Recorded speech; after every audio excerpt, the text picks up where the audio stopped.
Yeah. Analytics off the chain, other channels not the same. Jake and Kyle, you know the name. Headliner Nation, we running the game.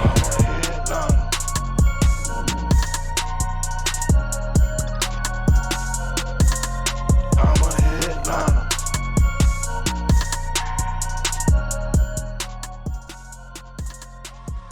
Yo, Headliner Nation, what is going on, everybody? It is time to talk about some way too early 2022 fantasy football rankings. Now, in this episode, okay, we are going to be covering the top 30 overall players based on current projections, outlook, things of that nature. Now, the key word there is current, as of today. Now, obviously, we have free agency, we have the draft, we have off-season training programs. There's so much to do, and that is why this is the way too early rankings, because these will 100% change quite a bit over the course of the next several months. But I wanted to at least have you all be able to kind of get a feel for where I was going with some of my thought processes. Now, please keep in mind, everybody can watch this video, but this is just going to be a quick rundown of my top 30 overall players. Each individual position with in-depth breakdown are going to be dropped as members-only videos over the course of the next few days. So while the top 30 is out there for everyone to see, this is a teaser, all right? We're going to be going through these rankings a little bit on the quicker side like we always do with rankings. But then for the members-only videos, we're going to cover each individual position, and I'm going to go through specifically with each player what I am and am not thinking. Quarterback, we're going to go through 24. I think I've got like 30 wide receiver and running backs, and then top maybe 20 tight ends. I can't remember exactly at this point, but we'll be going through a lot of players at every position. So if you're not a member already, I would consider joining up if you can. And the way you can do that is a couple of different ways. Depending on what device you're on, right below this video, there's a join button, or there is a link down in the description if you don't see a join button. For some reason, Apple users can't see the join button. So if you can't see that, down in the description of this video, there is a link that you can click on that will take you to the membership page where you can join up there. And then you can check out all those videos throughout the rest of the week. Now, we're going to be doing members-only content all off-season long. So if you're interested in becoming a member and sticking around, not only does it help greatly support the channel, it's going to allow us to do some really cool things heading into next season, but you're going to get some exclusive content throughout the year as well. But that's enough of all that. Let's go ahead and hop into it. And I guess you probably know at this point, I mean, he's on the thumbnail, and I think we all are pretty much under the impression Jonathan Taylor is going to be the number one overall player in my rankings currently to start the year. Okay. Now, again, lots of things can change. There's one thing that I don't anticipate changing, and it's this one. Jonathan Taylor has been an absolute stud all season long. I mean, he gets the volume. He scores touchdowns. He's gotten more work in the passing game than I think a lot of people were anticipating this year. So I really don't see anything changing with Jonathan Taylor. If anything, I think his situation can only get better. And we'll talk about that more in the in-depth videos. Alvin Kamara at number 2. I mean, it's kind of the same question. You know, who's going to be the quarterback for New Orleans heading into next season? That's going to have a lot to do, but Alvin Kamara's kind of weathered all that storm this year. He's getting more touches on the ground than he's ever gotten previously. That is exactly what we need to see out of Alvin Kamara. Derrick Henry, I mean, I've got him back here in my top 3. Love Derrick Henry again going into next year. The injury this year wasn't necessarily a breaking down injury. It was just kind of one of those freak things that happens. So now if you've been really worried about all of the carries that he's been getting in the workload, he's had a majority of this season off now. So a lot of people who were thinking 300 touches didn't even come close to that this season. So Derrick Henry, if anything, should be fully healthy and rested heading into 2022. Devontae Adams and Cooper Kupp, both wide receivers coming in at number 4 and 5 here. Cooper Kupp's not going to be number 1 for me next year. It's going to be Devontae Adams again. Him and Aaron Rodgers just have way too good of a connection. There shouldn't be any offseason drama with Aaron Rodgers and staying in Green Bay this year, so we know him and Adams will be together next year again. Cooper Kupp at number 5. I mean, the chemistry is just there with Matthew Stafford. They feel it together. They look really, really good. even if they re-sign Odell Beckham Jr., even if they get, even if they get people back from injuries, Robert Woods obviously is one of those guys. Cam Akers is another one. I don't really think it affects that chemistry between Cooper Kupp and Aaron Rodgers, and Matthew Stafford. Devontae Adams is Aaron Rodgers. Cooper Kupp and Matthew Stafford. Maybe the volume comes a little bit down, but, that just means there's more room for efficiency. Joe Mixon at number 6. Listen, if you want to argue with me that Joe Mixon doesn't want to be at number 6, you have no argument. I'm just going to tell you right now. I'm going to be honest with you. 2 years ago, I was super high on him. He ended up getting hurt early in the season. Didn't end up panning out. This year, we said the same. We got to go back to him, especially at the draft value. He's so good. I didn't include him in a must-own video, but Jake was like, screw it, I will. Because, listen, we both said if I do it again, people are just going to yell at me. So he did it. I don't think he had him in a must-own video, but we were both vocally very high on him. And look what he's done. As of right now, at this current time, the RB2 and half PPR formats, the dude's been fantastic this season. Stephon Diggs at number 7. I think Stephon Diggs is just one of the most consistent wide receivers that you can get right now. The great thing about him, even if the volume isn't there, they still look for him in the red zone every single time. Him and Josh Allen have a great connection. Some of the volume that had been there in 2020 kind of disappeared in 2021. So it kind of brought down some of that ceiling on a weekly basis, but he was still very, very safe because he was still getting a good amount of volume and he was scoring touchdowns. Dalvin Cook at number 8 would like to go higher with him, but I think, it's kind of the same thing. The injuries there. Where do you feel safe drafting him? Because if you draft him, you're going to be getting, top 5 overall numbers on a consistent basis. But if you don't, if you do draft him and you get that, you know that you're going to have to be missing him some games as well. He's had some injury concerns this year. 1 week, though, he was supposed to be eliminated and he came in and went off, right? That was just a couple of weeks ago. So Dalvin Cook's still very high in my rankings. Nick Chubb at number 9. Do they keep Kareem Hunt? Who's going to be the quarterback next year? All of those things don't change for me. The one thing that does change for me is the offensive line will be healthier. Offensive line this year dealt with a lot of injuries. It is still a very, very good offensive line. One of the best offensive lines in all of football. Get them all back. Get them all healthy. Nick Chubb will be a beast once again, even though he was a beast this year. Justin Jefferson at number 10. Just a great mix of consistency and upside. Even like his low games aren't, super low, right? He does have a few here and there that, just don't happen, but I feel like that's inconsistencies within the offense and the quarterback play. That's not really Justin Jefferson. Kirk Cousins is under contract again for next year. We'll see what happens with that. Number 11, Austin Eckler.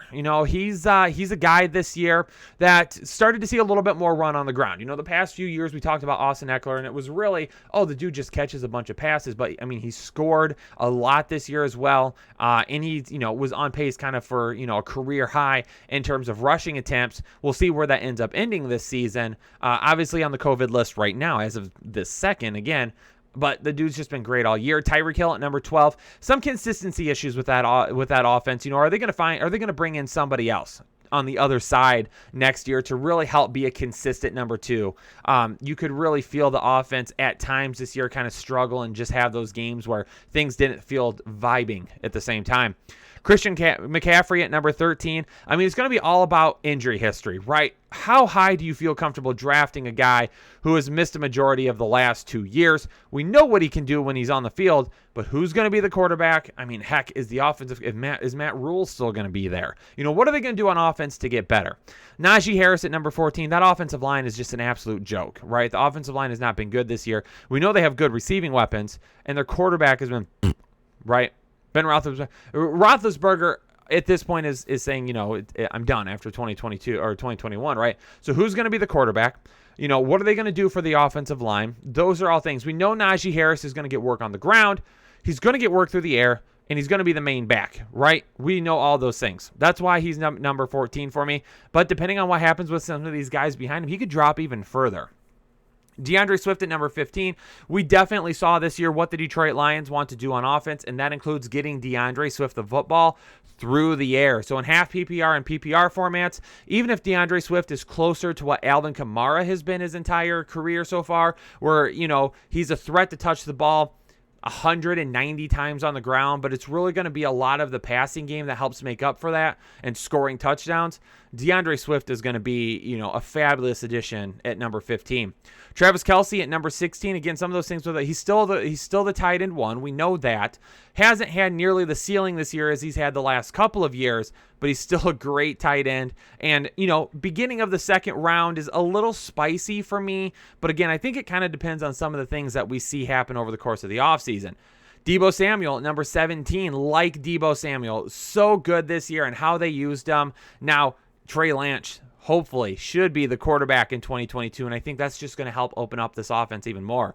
Javonte Williams at number 18. Now, you might be saying, Kyle, isn't this really high for a guy that wasn't even a lead back this year? Look, Melvin Gordon should be gone next year. Hopefully, Denver does something to make a run at a quarterback this offseason, whether it be through the draft, whether it be free agency, trading, I don't know. They got to do something for their quarterback situation. That's only going to help things. But Javonte Williams, even though volume-wise he hasn't had the most fantasy points and hasn't had the best numbers, on a per-touch basis, he is one of the most efficient, devastating backs in the NFL, and you can bet you're going to see a lot of in-depth info on him throughout the year. CeeDee Lamb at number 20. I like some CeeDee Lamb. Michael Gallup could potentially be gone this offseason. We know Cooper's there. We know CeeDee Lamb is there. Zeke is still going to be there for at least one more season based on his contract. Tony Pollard's gotten worked in a little bit more. So CeeDee Lamb, he doesn't have nearly the upside as what I think some people thought he might have, but he's definitely going to be a guy that in that offense should still see plenty of volume. At number 21, Mike Evans. I think the one thing about Tampa Bay that we need to keep in mind is Chris Godwin just tore his ACL, but he was on a one-year deal. He was franchise tagged. So I don't know what's going to be. At this point, I wouldn't be surprised if he comes back on another one-year deal and stays in Tampa to establish some of that value. I don't really see a huge market for him in free agency because he did tear his ACL so late in the year. If he had done it earlier in the year, I don't know either. But, we know that he has two really, really good back-to-back years of bodies of work that he could use in free agency. But that could potentially leave Mike Evans as the wide receiver one. Antonio Brown, he's only on a one-year deal. Rob Gronkowski is, he should be back next year, but will he be? A lot of questions to ask. Leonard Fournette is on a one-year deal. Even Ronald Jones, he's in the last year of his contract. So the offense could look a lot different next year, but the one thing that should be consistent is Mike Evans. Saquon Barkley at number 22, this is a guy that just plays in a bad offense with a bad offensive line and has injury issues. One of the most dynamic backs in the game, but he's not in a good situation, and he hasn't been nearly as healthy as we would like to see. If you draft him, you just got to hope that offense improves a lot. But they've already decided that Joe Judge is coming back and Daniel Jones. So I don't know how much better it's going to get. DeAndre Hopkins at number 23, a guy that's been established at the top of the rankings for a couple of years now. Ooh, I've been talking so fast I had to get a quick drink there. A guy that's been absolutely established at the top of rankings for a couple of years now. This year in 2021, dealt with some injury issues. But I think it's a lot of questions about what does that offense look like next year. Who's going to be at running back? James Conner came in on a one-year deal. Do they bring him back again? Does Chase Edmonds stick? Do they do anything with the offensive line to kind of help that out a little bit and give Kyler Murray a little bit more time? Kyler Murray himself dealt with injury things the last couple of years. Christian Kirk, AJ Green's only on a one-year deal. Do they bring him back again? Is it going to be Rondale Moore and Christian? Lots of questions about them this offseason. But DeAndre Hopkins, if he's healthy heading into next year, should be the wide receiver one. George Kittle at number 24. When he's on the field, he's great. It's kind of those injury things that have gotten him the last couple of years. But the dude's upside when he's on the field. And again, if Trey Lance is the QB1 next year, George Kittle's going to be going off. Josh Allen at number 25 is going to be the only quarterback to make it into my top 30, and it's because of his ability to score points on the ground. Kyler Murray could potentially be in here as well, but you'll hear more about him in the QB video. Antonio Gibson at number 26. Believe it or not, actually not that bad of a year. It just could be so much better because he's so misused, it feels like, there in Washington. DK Metcalf at number 27. Who's going to be his quarterback next year? That's one of the questions. It feels like the Russ Seahawks marriage is coming to an end. Is that going to be the talk this offseason? Is Russell Wilson leaving Seattle going to be the talk? AJ Brown at number 28. It's really been injuries this year that have kept him from playing. When he's on the field, he plays well, but that whole offense just didn't feel right this offseason, right? They lost Jonnu Smith. They lost Corey Davis. Both of those don't sound like big losses, but those were targets, established targets in that offense that knew that offense that were gone. Julio Jones had to come in and learn it. They didn't really have the best number 3 option. The tight ends really didn't do anything outside of them. The running back situation with Derrick Henry. I mean, he played super well to begin the year, and then he ends up getting hurt, and the offense just all year struggled. So we'll see. If he can stay healthy, that offense should end up being just fine next year. Ezekiel Elliott at number 29. With Ezekiel Elliott, I really do like Ezekiel Elliott, but the problem is we've got a whole lot of Tony Pollard. And because of Tony Pollard, it's really taken away some of that upside that we've seen, right? Some of that upside that we've seen. And I just actually realized, hold on, I'm going to go back here real quick. I'm pretty sure I skipped over Jamar Chase at number 19. Now that I think about it, I'm pretty sure I skipped over Jamar Chase at number 19. Jamar Chase at number 19 was the guy that was like a consensus dynasty number 1 overall wide receiver. Has slowed down in the second half of the season, and I think his upside is going to be there all the time, but the problem is T. Higgins has gone absolutely just off in the last few weeks, and Tyler Boyd has played well, and you've got Joe Mixon. There's just going to be a whole lot of people there to spread the ball around to, so it's really going to be some inconsistency issues with Jamar Chase. Okay, so now that we got that out of the way, I was going through, I was like, wait a second, did I skip Jamar Chase? Did I miss somebody? So I went back and covered him for you real quick. Ezekiel Elliott, back to him. Tony Pollard, obviously, absolutely established. Michael Gallup could be gone, but they're fine splitting touches between Ezekiel Elliott and Tony Pollard. They really want to get Tony Pollard more involved. Ezekiel Elliott should have at least one more season in Dallas, though. Trying to get out from underneath that contract this year is going to be a little too much, but next year it might not be that difficult. And then Aaron Jones at number 30, kind of the same issue that Ezekiel Elliott has. I mean, when he touches the ball, lots of upside. Actually, when he touches the ball, he's probably got more upside than what Zeke has at this point. But they've got A.J. Dillon there, and they've got such an established relationship between Aaron Rodgers and Devontae Adams. And really, MVS, Allen Lazard, the secondary wide receivers performed pretty well this season. Robert Tonyan, he'd be coming back next year. Does that do anything? But that's the biggest thing with Aaron Jones. It's just there's going to be some upside lacking because A.J. Dillon is going to continue to get a whole lot of touches. And on a weekly basis, depending on the game flow, that could hurt Aaron Jones and his fantasy owners. We don't want that. But ladies and gentlemen, there you go. My top 30 way too early overall rankings. Don't forget, each individual position is going to be posted throughout the week as members only videos. So make sure if you're not a member, become one by hitting the join button down below. Or if you don't see the join button, go to the description of the video and click on the link to become a member, and that's going to take you to the membership page.